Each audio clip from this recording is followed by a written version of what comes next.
Hello, salam, shalom, namaste, sasyakal, aloha, hola, ciao, and bonjour. It's so good to have you back with us and to welcome back Neil Rosen, life coach, school counselor, and psychologist. Welcome back, Neil. I'm so happy you're back. I'm happy to be back. I had a lot of fun last time. Yes, we talked about increasing self-confidence in kids, and we talked a little bit about how you can use lessons from swimming and apply them to your life because, among other things, you're an awesome swimming coach. And I just had a lot of fun with all of that. And I'm so glad you're back. And I believe today we're going to dig deeper and talk about self-esteem and friendship. Yes, I think these are two important concepts that sometimes are not addressed in schools and Mm, not addressed in our society. And I think people need to have good self-esteem in order to have a healthy lifestyle. yeah. And so how do you actually define self-esteem? What is self-esteem? Well, Maslow, good old Maslow had his hierarchy of self-esteem. And, on the bottom of that triangle, the base, the foundation was the necessities to survive. So it's food, water, shelter, and then you go up on his thing, and at the peak, it's that you've reached kind of like self-actualization, which only a small percentage of people actually get to that stage. So I would say some of our philosophers are there. Uh, Gandhi, I think, would be there. Maybe Martin Luther King would be in that category. I think some of our leaders, maybe like Buffett, I think's there. I think Jack Canfield, who I want to talk about again, he talked, I was listening to him on, I think it was a YouTube. He talked about things to build up your self-esteem. And I wanted to share some of those points with our listeners today. So one of the things that he talked about is the ability to take a risk. Mm, If you don't take a risk, you're not going to grow as a person. And there's so many people, including myself, at times in my life where I was just stuck. For some reason, it was ingrained in my head that I was not a good writer. And I was dependent on my mom to help write my essays in high school. And in college, I started to break away, separate from my mom. But I had such a hard time that it would take me hours just to get something down on paper. And I finally told myself, I'm driving myself crazy. This is nuts. I just got to start writing. Whatever comes down, I'm going to write it. And then I'll worry about editing and correcting and all that stuff. But I got to get something down on the paper because, just staring at my paper and looking at all my notes and stuff, isn't going to help me get a grade. So I think the ability to take a risk, and a lot of people are afraid to do that, even with like dating or being in a bad relationship. You know, I think here's a good example. The Dodger pitcher, I don't know how to pronounce his name. Is it Bauer? I think it's Bauer. He's the one who has, it still hasn't been determined if he's legally liable or, if there's going to be civil or charges on him. There's some groupie that he met, at the game, and she went out with other players, and it was found out that she's from San Diego, so she went out with 2 or 3 different San Diego Padre players, and somehow she connected with Bauer, who's a pitcher on the Dodgers this year, and he's like supposed to be like one of the best pitchers in the Major League of Baseball right now, and the Dodger organization, they're paying his salary, but he's not playing. because there's a suggestion. I'm sorry, there's a phone call. Let me see. I'm going to hang up. I don't know who this person is. Um, there's these possible charges that he physically assaulted a woman, while they had intercourse, but his side of the story is that she wanted physical sex. And I'm thinking about this lady's self-esteem. She had 2 encounters with this guy. After the first one where she got choked, she wanted, him to be physical.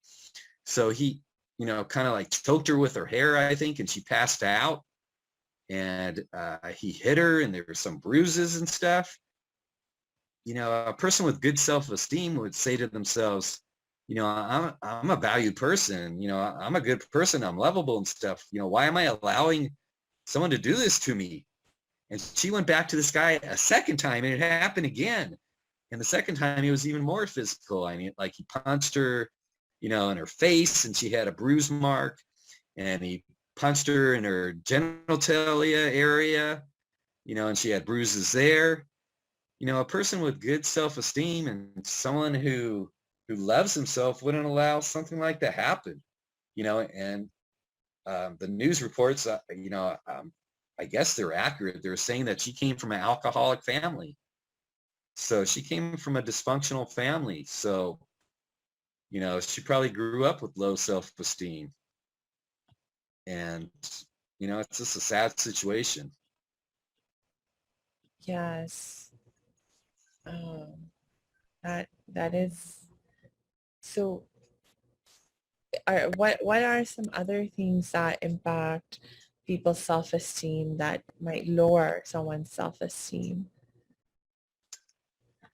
I think just, being in a dysfunctional family, where you're told that you're stupid, you're no good, that you don't have a voice in the family, shut up, listen, do what I say, not what I do type of thing. I think that really traumatizes kids, Right. and it's ingrained in them. Mm. If you were brought up that you're stupid, you're dumb, that you're not worthy, you start to believe it. Yeah. And I think from your training and working with women that have been sexually assaulted, and you see this all the time with these women. Maybe you want to share some of your insights, working with these women that have gone through, trauma. Well, yeah, when someone gets caught up, especially in an abusive relationship, there are like a lot of different um, reasons for why that might happen. And oftentimes, one of the things that I learned is that, this can happen to anyone. It's not uh, like oftentimes we hold a stereotype that, oh, these people who are stuck in abusive relationships there's something wrong with them in the sense of, like you were saying, many of them, it's true, they have histories of, experiencing different kinds of dysfunctional relationships or prior abuse and things like that. But that's not always true. Um, there are a lot of people who get caught up in abusive relationships because it's part of the nature of the relationship and the dynamic. Like in a lot of cases, like when um, uh, like people just don't recognize the sort of, like, you get into a relationship and you have good intentions for yourself, and you want to have a happy relationship, you want to be happy, um, and that's the hope with which you're getting into the relationship, but you may not recognize unhealthy behaviors or patterns of behavior in the other person.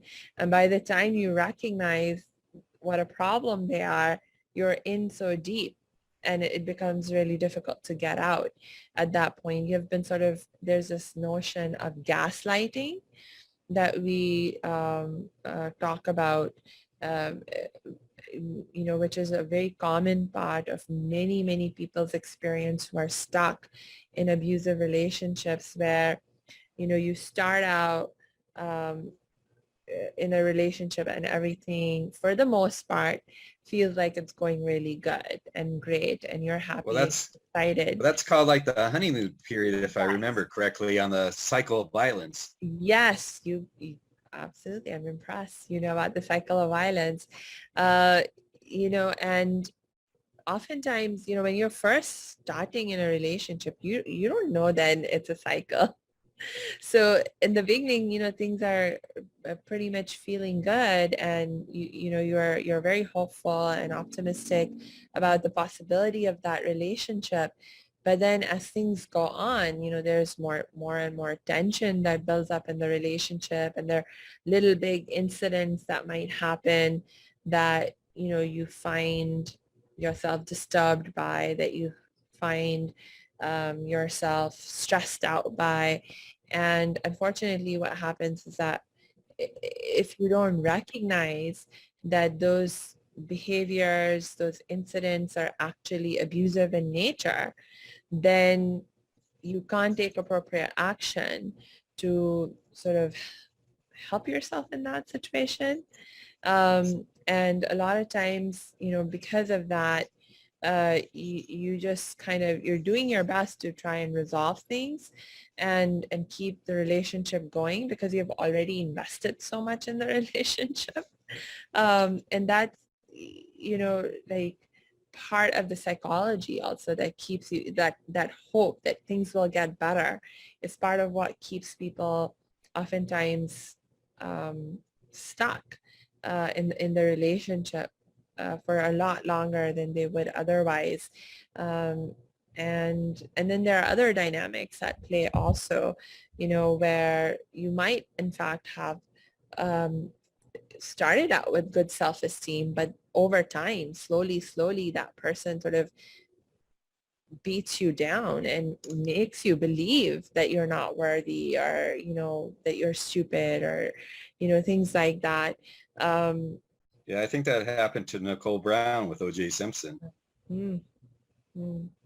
Yeah, so this can happen to anyone, no one's above being manipulated. No one is so amazing and good that, they can just always protect themselves from the possibility of, someone uh, like, especially people who have malicious intent.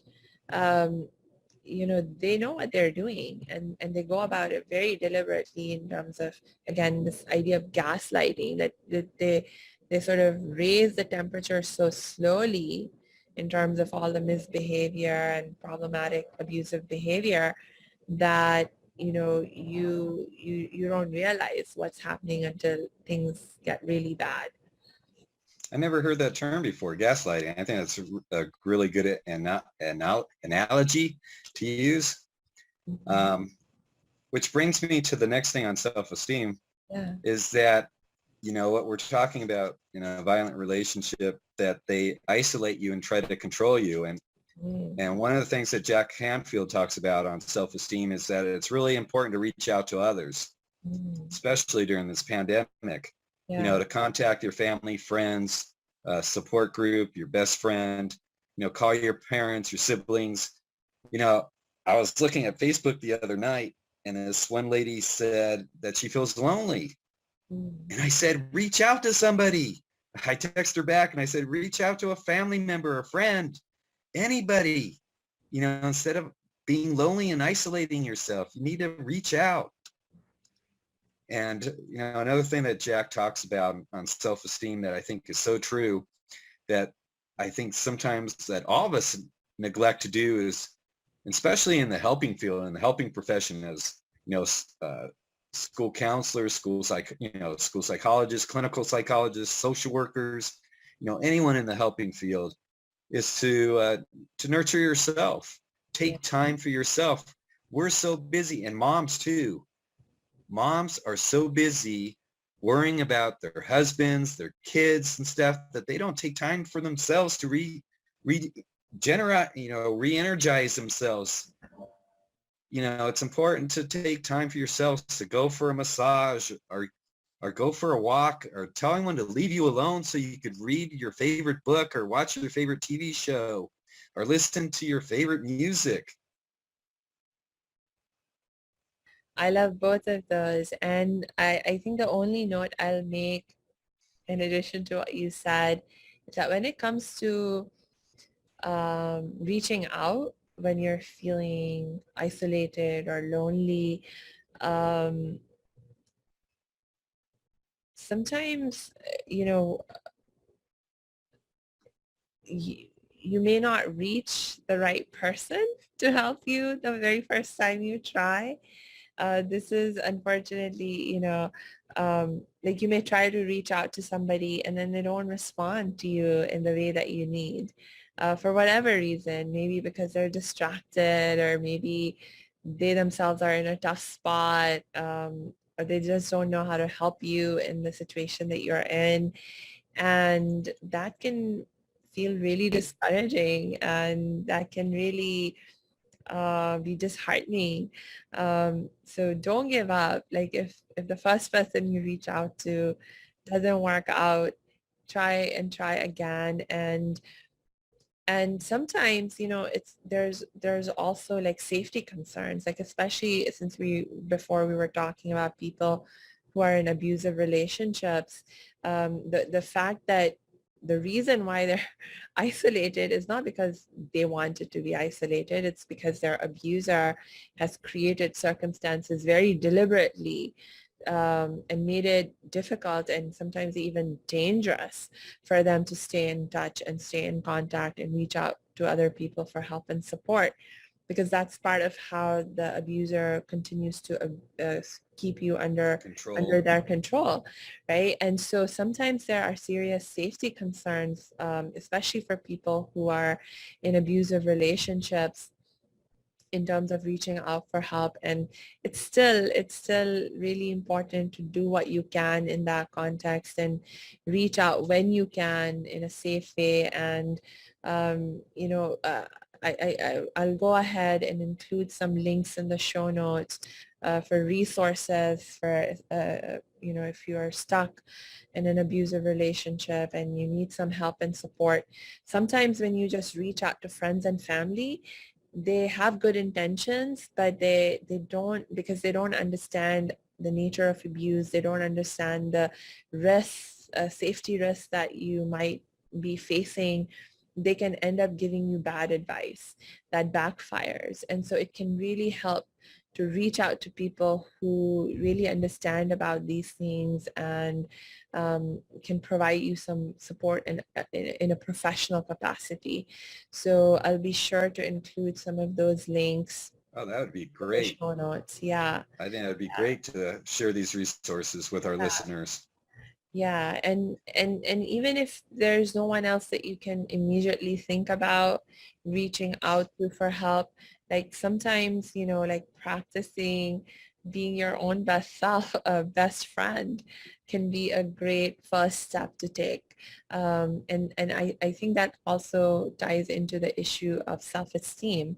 Like being good company for yourself, like when you have good self-esteem, you're able to be really good company for yourself. But if you have low self-esteem, then it's really hard to be with yourself, Yeah. because you have low self-esteem. So do you have any ideas on how we can be better friends to ourselves? Well, I think one of the things Jack talks about, Mm, and I mentioned on the last podcast, is to look at your successes in life, just little things that you're proud of. For example, um, finishing high school, or getting a GED, certificate, or getting a promotion at work, or being in a relationship. mm, Just acknowledging those small successes, and stop comparing yourself to others. Oh my God. My mother-in-law was talking about when she lived in the East Coast, that her neighbors, they were always trying to outdo each other. You know, if it was cars or if it was furniture or if it was adult toys, you know, like speedboats and motorcycles, Mm, that they were constantly trying to outdo their neighbors. yeah. And Jack says, just find happiness in yourself. Don't compare yourself to others. What makes one person happy may not make another person happy. Right. Yeah. And he also talked about keeping a victory log, which I thought is a really good idea, especially for kids.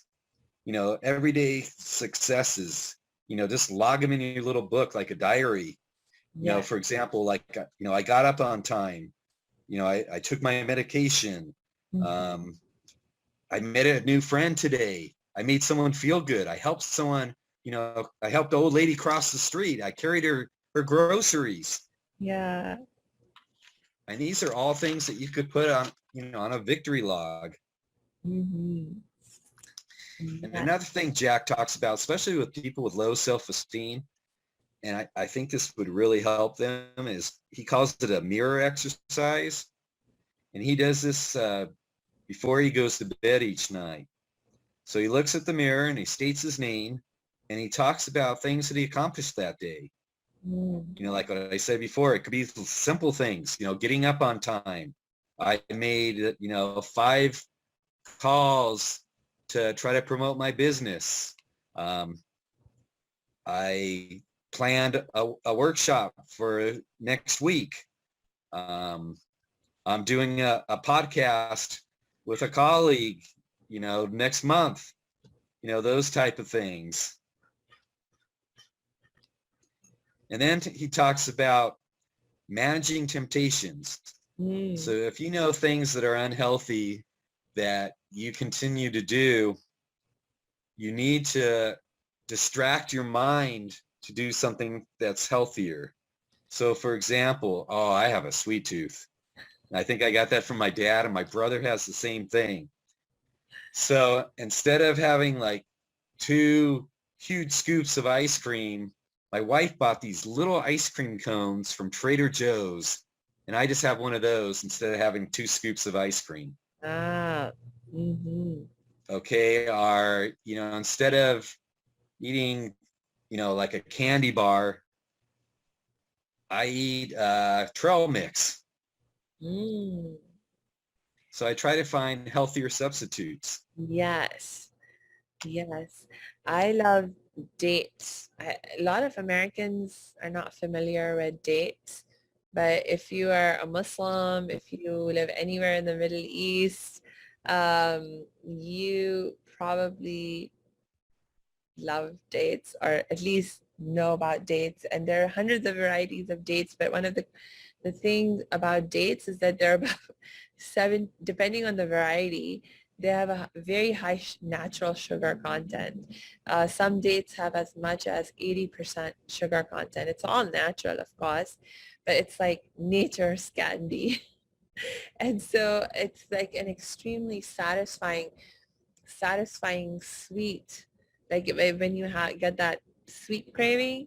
um it's a very, very healthy sweet to treat yourself with. And I love to eat it with almonds and walnuts. You just stuff a few, and there's like other nuts you could use, but almonds and walnuts are my favorite.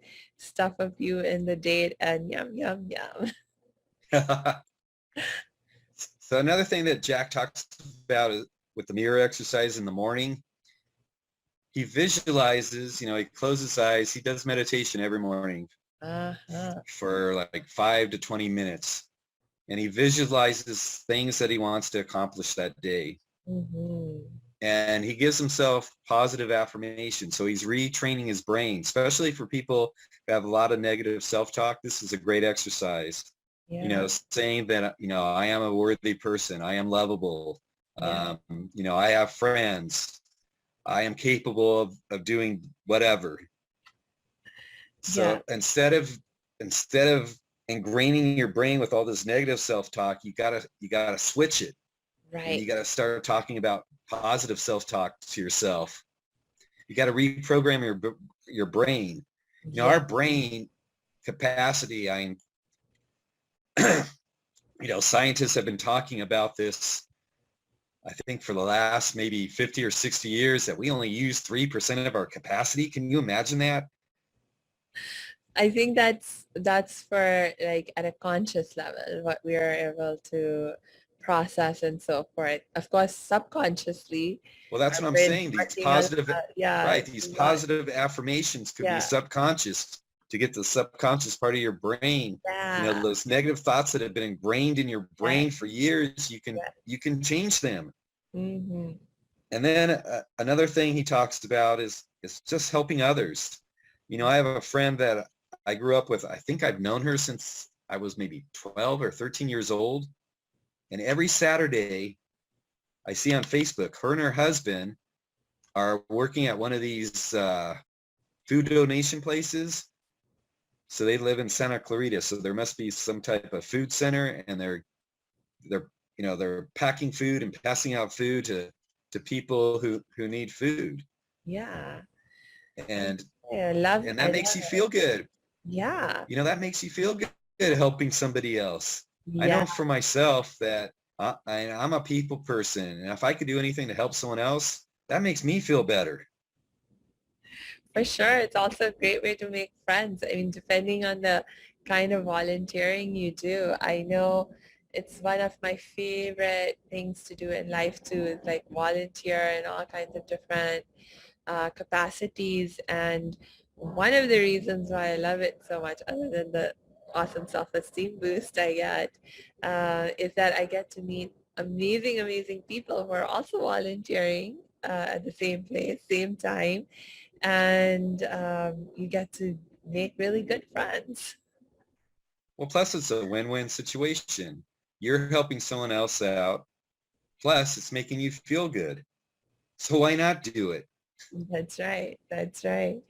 I am definitely big on the value of volunteering in terms of just being able to give some of your time and energy and effort as a way to help. So All right.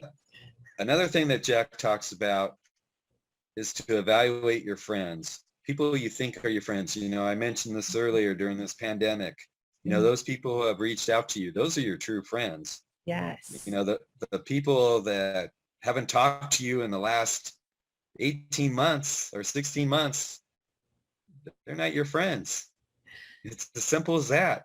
Mm. And he talks about it's important to find people that lift you up. And I have a couple of those people. My cousin, who's 6 months younger than I am, and his name is Neil too. Oh. He lifts me up.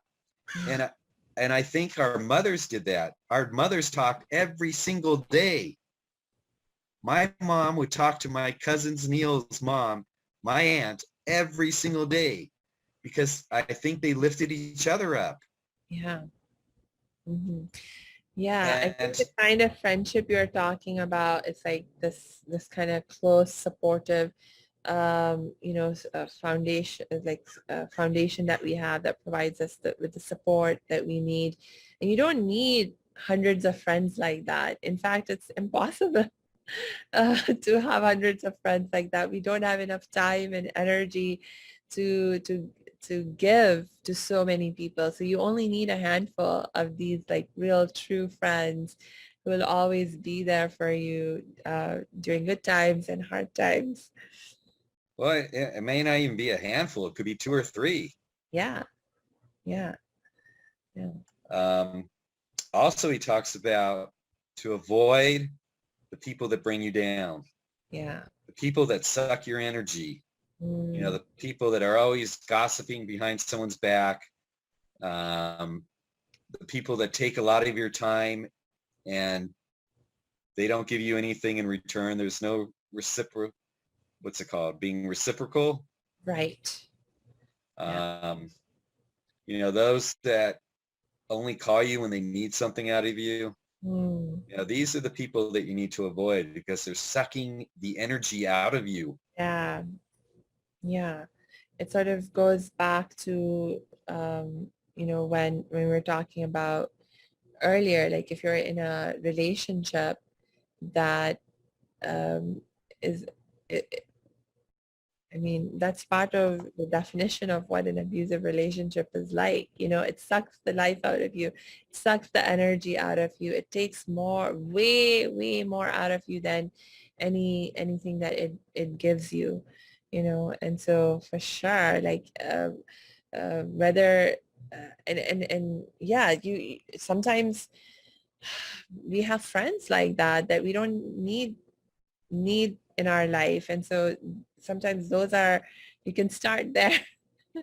Like the people who are not, that are relatively easy for you to lose, so to speak, because they don't play a huge important role in your life, but they're nonetheless there and sucking all your time and energy. Maybe just start moving away from them, and that's an easy first step you can take towards surrounding yourself with more positive people.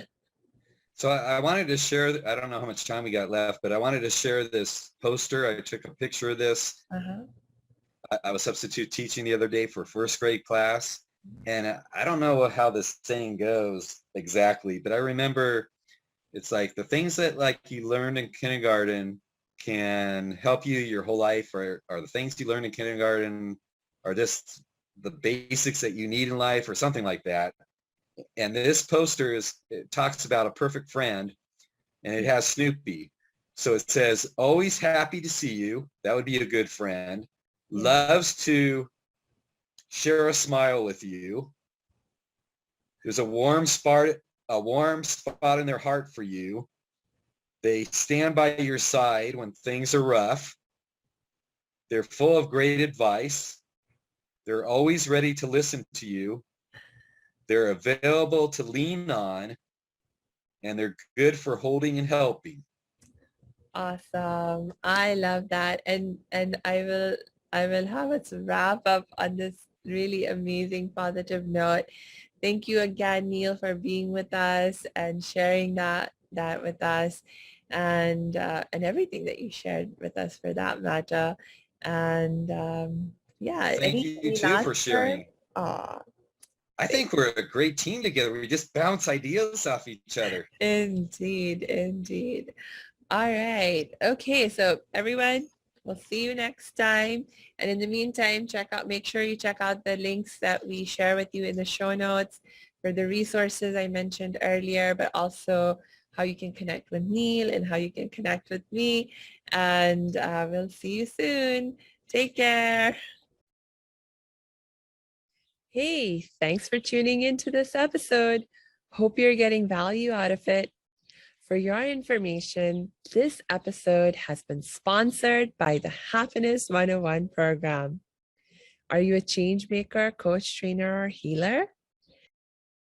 Are chains of fear holding you back from making the impact and income you desire? Using a unique combination of positive psychology and the spiritual wisdom of our most effective change makers, the Happiness 101 program helps you break through your limiting beliefs and manifest the abundance and success you desire with fun and ease. Interested? Book a free Happiness 101 exploration call with me, your happiness expert, Samia Bano. Just use my online calendar link in the show notes.